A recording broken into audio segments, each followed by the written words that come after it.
Welcome to யாவரும் கேளீர். நான் உங்க பத்ரி பேசுறேன். உலகநாயகன் கமல்ஹாசன் அவர்களை பொறுத்தவரைய எப்பொழுதுமே ஈஸியா அணுகக்கூடிய, சுலபமாக அவர் அணுகக்கூடியவராக இருப்பார். Easily accessible. அவரை பொறுத்தவரை யார் வேணாலும் அவரை ஈஸியாக சந்திக்கலாம்.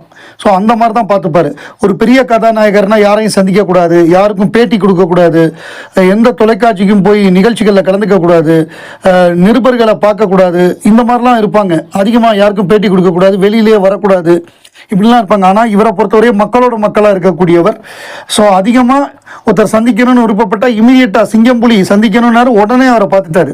அதே மாதிரி சமீபத்தில் சித்ரா லட்சுமணன் அவர்களுடைய ஒரு பேட்டியில் தீபா ஜானகிராமன் எழுத்தாளர் அவங்க என்ன சொல்லியிருந்தாங்கன்னா, கமல்ஹாசன், ரஜினிகாந்த், அஜித், விஜய் இந்த 4 பேரில் யாரை சந்திக்க விருப்பப்படுறீங்கன்னு கேட்ட பொழுது நான் உலகநாயகன் கமல்ஹாசன் அவர்களை சந்திக்க விரும்புகிறேன்.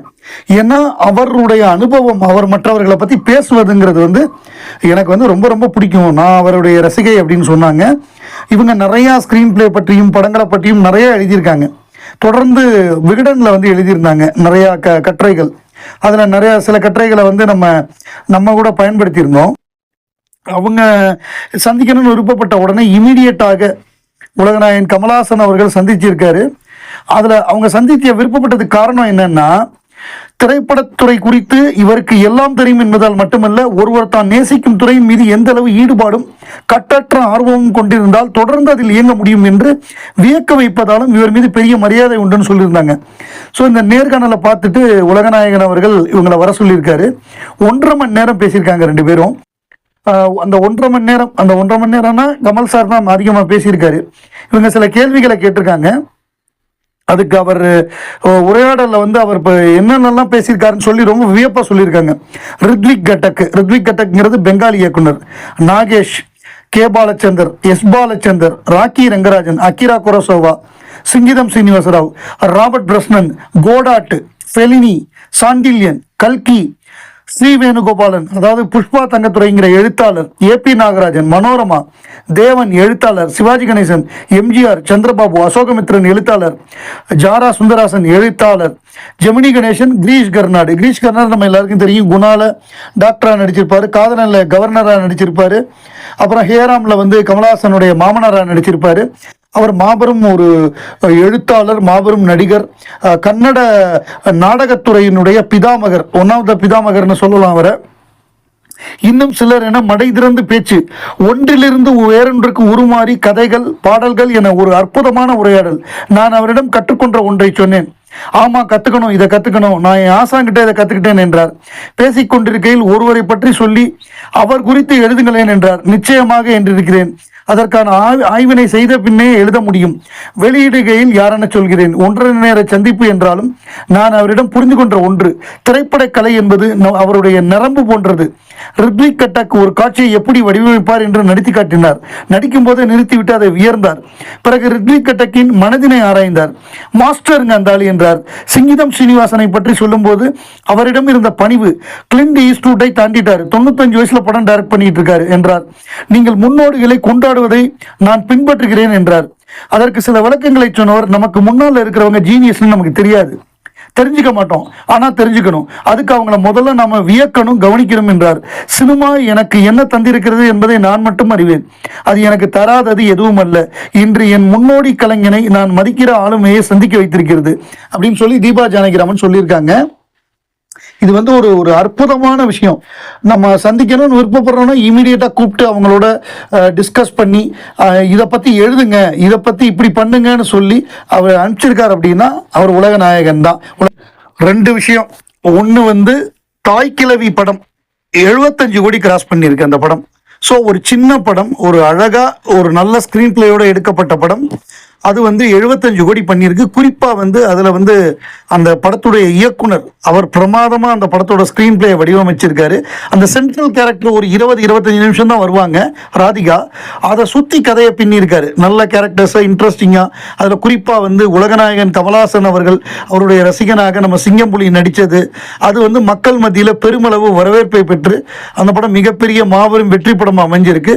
சிவகார்த்திகேயன் அவர்களுக்கு நம்முடைய வாழ்த்துக்கள். அந்த இயக்குனருக்கும் சிவகார்த்திகேயனுக்கு வாழ்த்துக்கள். இவங்க 2 பேருமே அடுத்தாப்புல சேயோன் படத்தில் தான் ஒர்க் பண்ண போகிறாங்க. நம்ம கம்பெனி படம் ராஜ்கமல் படத்தில் தான் வேலை பார்க்க போகிறாங்க. அந்த படம் இவங்களுக்கு மீண்டும் இந்த கூட்டணிக்கு வந்து ஒரு வெற்றி அமையணும். அமரன் கொடுத்த ராஜ்கமலுக்கு அது ஒரு மீண்டும் இந்த மூணு பேருக்குமே ஒரு வெற்றி படமாக அந்த படம் அமையணும் அப்படிங்கிறது நம்முடைய வாழ்த்து. அதுக்கடுத்து 2வதாக ரஜினிகாந்த் அவர்கள் நடிக்கக்கூடிய படம் வந்து ராஜ்கமல் தயாரிக்கிறாங்க. அந்த படத்தை சிபி சக்கரவர்த்தி இயக்குறாரு. அந்த படத்துடைய படப்பிடிப்பு சீக்கிரம் ஆரம்பிக்க போகுது. ஏப்ரல் 20ஆம் தேதி ஆரம்பிக்க போகுதுன்னு ரஜினிகாந்த் அவர்களே ஒரு பேட்டியில் குறிப்பிட்டிருந்தாரு, பிரஸ் மீட்ல குறிப்பிட்டிருந்தாரு. அதை பொறுத்தவரைய சிபி சக்கரவர்த்தி அந்த படத்தை இயக்குறாரு. அந்த படத்தோட ஸ்கிரீன் பிளே எல்லாம் லாக் பண்ணியாச்சு, எல்லாமே ப்ரீ ப்ரொடக்ஷன்லாம் எல்லாமே ரெடி பண்ணியாச்சு. அந்த படத்தில் பிரியங்கா மோகன் நடிக்கிறாங்க, பேசில் ஜோசப் நடிக்கிறாரு. இந்த படத்துக்காக ரஜினிகாந்துக்கு 83 விதமான தோற்றங்கள், 83 கெட்டப்ஸ். அதில் வந்து 3 வந்து ரொம்ப சூப்பராக இருக்கான். அதில் ஒன்று வந்து ரஜினிகாந்த் சூஸ் பண்ண போகிறாரு. அதுதான் இந்த படம் முழுவதும் அவருடைய கெட்டப்பாக இருக்கும் அப்படின்னு சொல்கிறாங்க. ஸோ ரொம்ப வெல் ப்ரிப்பேர்டாக நல்ல ஹோம்ஒர்க் பண்ணி ஒரு படத்தை ஆரம்பிக்கிறாங்கங்கிறது வந்து ராஜ்கமலுடைய பாணி. சும்மா அவசர அவசரமாக பண்ண மாட்டாங்க. ஸோ அது வந்து இந்த படத்துக்கு வந்து கை கொடுக்கும். இந்த படமும் ரஜினிகாந்த் அவர்களுக்கும் ராஜ்கமலுக்கும் ஒரு பெரிய வெற்றி படமாக அமையும் அப்படின்னு நான் எதிர்பார்க்குறேன். அதற்கு நம்முடைய வாழ்த்துகள். இன்னைக்கு வந்து TM சௌந்தரராஜன் அவர்களுடைய நினைவு நாள். மாபெரும் பாடகர், லெஜெண்ட் டிஎம்எஸ். அதாவது டிஎம்எஸ் மாதிரி அவ்வளவு அசால்ட்டாக பாடக்கூடிய பாடகர்கள் ஹை பிச்சில்ங்கிறது வந்து ரொம்ப ரொம்ப ரேர். அது வந்து எந்த நடிகருக்கு பாடுறாரோ அப்படியே அந்த நடிகருடைய குரலாகவே மாறக்கூடிய திறமை படைத்தவர். அதாவது கர்நாடக சங்கீத பேஸ் உள்ள பாடல்கள்லாம் நிறைய அசால்ட்டாக பாடியிருப்பார்.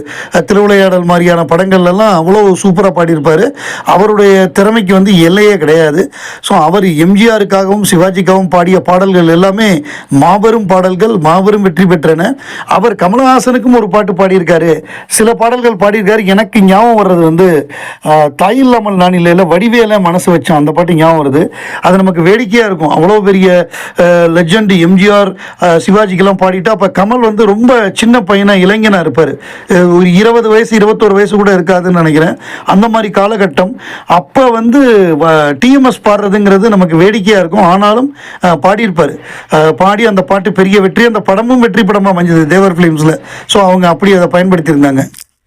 துரந்தர் இன்னைக்கு இந்திய சினிமாவில் எல்லாராலும் பேசப்படக்கூடிய ஒரு படம் அப்படின்னா அது துரந்தர் 2 த ரிவெஞ்ச் தான். எப்படி US plus Israel versus Iran அப்படின்னு அந்த போரை பற்றி நம்ம பேசுகிறோமோ, அது இன்னைக்கு லேட்டஸ்ட்டாக நம்ம இவங்க வேற ரஷ்யாவை வேற அடிச்சிருக்காங்க.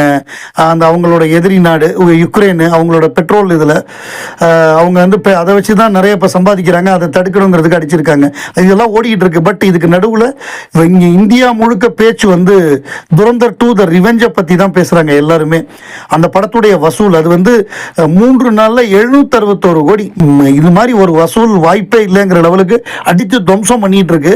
அதான் நம்ம மணிரத்னம் வந்து நம்ம இப்போ இருக்கிற ஆடியன்ஸுக்கு வந்து ரொம்ப கவனிக்க மாட்டாங்க. அட்டென்ஷன் ஸ்பேனுங்கிறது அவங்களுக்கு ரொம்ப கம்மி. அவங்க வந்து ஒரு 30 செகண்ட்ஸ்க்கு மேலே அவங்களால கவனிக்க முடியாது. அதனால தான் நான் படத்தில் பாட்டே வைக்கிறது இல்லை அப்படின்னு சொல்லிட்டு தக் லைஃப்பில் பாட்டே வைக்கல. ஆனால் 4 மணி நேர படம் யாருமே எந்திரிக்கல. போஸ்ட் கிரெடிட்ஸில் எல்லாம் முடிஞ்சு அந்த வெள்ளத்திரை வந்ததுக்கப்புறம் தான் எந்திரிக்கிறாங்கன்னா இன்றைய இளைஞர்கள். அப்போ என்ன மாதிரியான ஒரு ஸ்க்ரீன் பிளே எப்படி கட்டி போட்டிருக்காரு ஆதித்ய தார் அப்படிங்கிறது புரியுது. லேட்டஸ்ட்டாக ரஜினிகாந்த் பாராட்டியிருக்காரு, ஒவ்வொரு இந்தியனும் பார்க்க வேண்டிய படம் அப்படின்னு சொல்லி துரந்தரை பாராட்டியிருக்காரு. வசூல் நாளுக்கு நாள் பட்டையை கிளப்பிட்டு இருக்கு. தமிழ்லேயே அந்த கலக்கு கிளக்குது. தமிழில் இருக்கக்கூடிய அவ்வளவு தேட்டர் ஓனர்ஸும் இப்படி ஒரு பதிவு போடுவாங்க நான் எதிர்பார்க்கல. தமிழில் கொட்டுது வசூல். தமிழ் பதிப்பு மட்டுமே, ஹிந்திலையும் கலக்குது.